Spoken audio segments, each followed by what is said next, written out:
Yang terhormat para dewan juri, yang saya hormati segenap panitia lomba, dan saudara-saudaraku sebangsa dan setanah air yang berbahagia. Assalamualaikum warahmatullahi wabarakatuh. Salam sejahtera bagi kita semua. Salam, Om Swastiastu, Namo Buddhaya, salam kebajikan. Alhamdulillahirabbil alamin. Segala puji bagi Allah yang Maha Pengasih dan Maha Penyayang, yang telah memberikan kepada kita semua beribu-ribu nikmat. Tak lupa sholawat dan salam tercurahkan kepada Nabi Muhammad SAW. Semoga kita semua senantiasa mendapatkan syafaat dan petunjuknya hingga hari kiamat nanti. Perkenalkan, nama saya Hidayati Suprihatin, berasal dari Kabupaten Blitar, Jawa Timur. Pada kesempatan kali ini, saya akan menyampaikan pidato yang berjudul Pemuda dan Visi Indonesia Emas 2045. Tepat pada 17 Agustus 2021, kita semua memperingati 76 tahun Indonesia merdeka. Kita semua sadar bahwa tanpa perjuangan para pahlawan yang telah berjuang meraih kemerdekaan, kita tidak akan pernah bisa berdiri pada detik ini saat ini juga. Maka dari itu, mari kita tegakkan semangat Sumpah Pemuda untuk mencapai visi Indonesia Emas 2045. Saudara-saudaraku sebangsa dan setanah air yang berbahagia. Selalu ada kali pertama dalam kehidupan, seperti senyum pertama yang membuka hari untuk sebuah cerita yang sudah menanti. Langkah awal yang masih tertatih sehingga harus terus berlatih. Berpeluk karena lelah pun tak apa, agar langkah tetap terarah. Langkah demi langkah berubah begitu cepat menjadi sebuah larian, demi menggapai satu tujuan.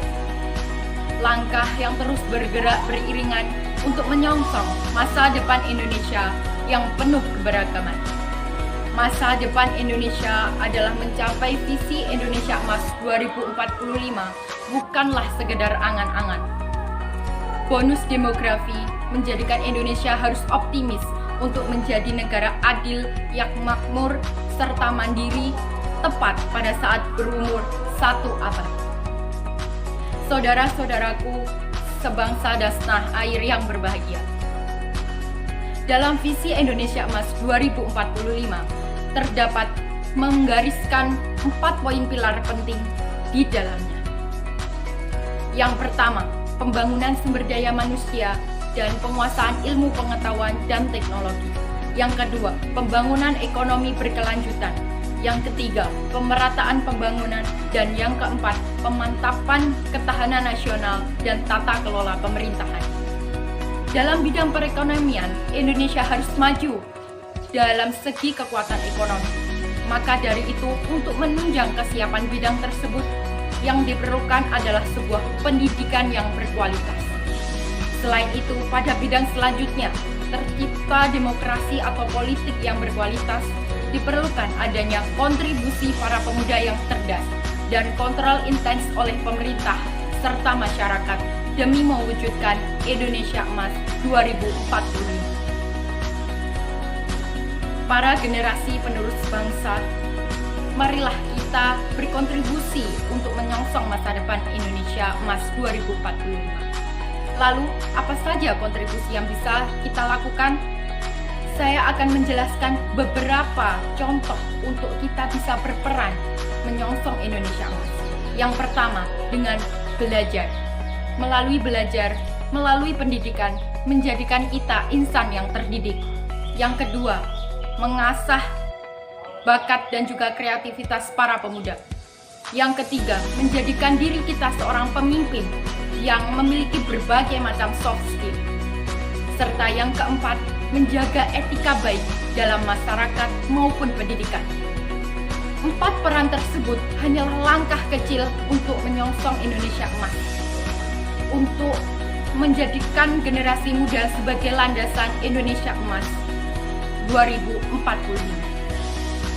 Generasi penerus bangsa yang berbahagia.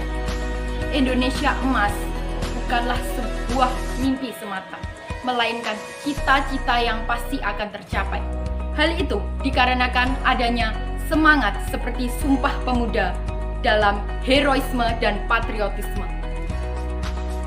Pergerakan perjuangan para pemuda ke arah dan tujuan yang jelas dengan menanamkan etika baik serta toleransi hingga semangat pantang menyerah dan rela berkorban demi kepentingan bangsa menjadikan sebuah hubungan yang harmonis demi memperkokoh persatuan dan kesatuan.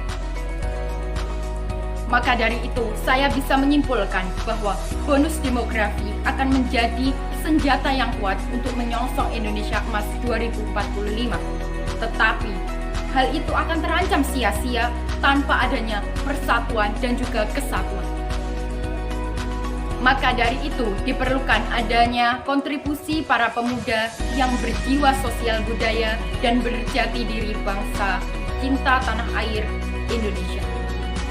Bangsa Indonesia adalah bangsa yang besar, yang siap melangkah ke depan.